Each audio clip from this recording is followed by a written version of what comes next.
Bon, eh bien bonjour tout le monde. Alors hier j'avais l'intention de vous montrer un petit peu, alors peut-être pas au fur et à mesure, mais de temps en temps l'avancée des travaux. Et puis je suis parti vraiment la tête dans le guidon et j'ai fait un petit time-lapse le matin de bonne heure. Et après ben, j'ai pu penser à rallumer la caméra. Alors je vais vous montrer où j'en suis, maintenant. Alors quand je dis la tête dans le guidon, vous voyez, j'ai même pas le temps de me raser. Alors, pour vous montrer tout ça, alors de toute façon il va falloir que je ressorte parce que je vais commencer à manquer de bois. Comme je vous l'avais dit, j'achète au fur et à mesure pour être certain de ne pas avoir trop de déchets et trop de pertes tout simplement. Alors hier matin, j'ai commencé par, vous voyez les poutres en 15-15, je les ai taillées à la bonne longueur. Donc là elles font 2,30 m parce que comme il va y avoir en plus le support et le cadre supérieur, ça va faire, sinon ça risque de faire trop haut. Donc je les ai coupés, je les ai poncés un petit peu pour que ça fasse une surface relativement lisse. Je dis relativement parce que c'est quand même pas pour mettre à l'intérieur d'une maison, donc ça va pas besoin d'être nickel non plus. Et pendant ce temps là ma femme les a lasurés. Donc tout ça c'est fait. Les 60 par 40 sont prêtes à être installées aussi, enfin celles qui restent. Les 10-10 c'est pareil, coupé à la bonne longueur et lasuré. Et pour le moment voilà ce que ça donne.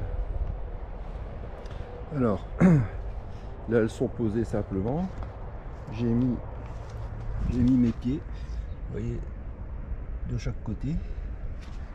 Alors, ils ne sont pas encore fixés au sol parce que ça bouge beaucoup, puis comme tout le terrain est en pente, j'ai beaucoup de mal à équilibrer tout ça. Donc bon, pour le moment j'en suis plus là au stade de laisser presque comment je dirais, d'installer de manière définitive.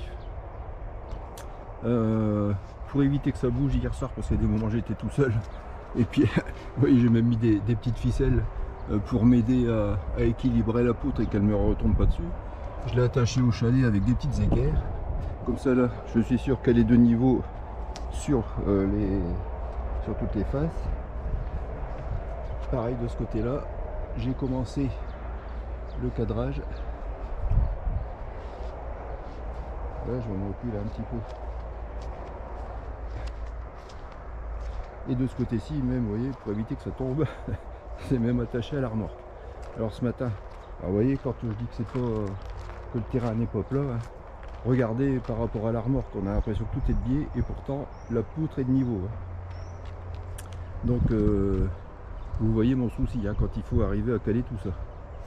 Donc là ce matin, le but de la manœuvre, ça va être de terminer le cadre ici pour aller rejoindre cette poutre là, pouvoir mettre celle-ci en place. Là vous voyez que ça fait un léger cintre, mais c'est normal parce que là elle est juste attachée comme ça provisoirement et il va avoir le piquet ici central qui va redresser tout ça. Enfin voilà, j'ai encore un petit peu de boulot ce matin et cet après-midi je pense que je vais aller chercher, alors peut-être pas le reste du bois parce que je suis pas encore certain de la manière dont ça va être finalisé, mais au moins que ça tienne réellement debout sans pouvoir vriller, parce que quand ça va être attaché au sol, là évidemment ça ne pourra plus bouger, mais il faut éviter que le haut puisse gigoter si vous voulez. Donc là il faut que je mette des chevrons entre chaque support pour éviter que ça ne puisse gigoter. Voilà, donc voilà où on en est pour le moment. Écoutez, je vous laisse. Et comme la dernière fois, je vous tiens au courant. Je fais une petite vidéo de temps en temps pour vous montrer où j'en suis dans l'avancée de cette installation. A plus tard.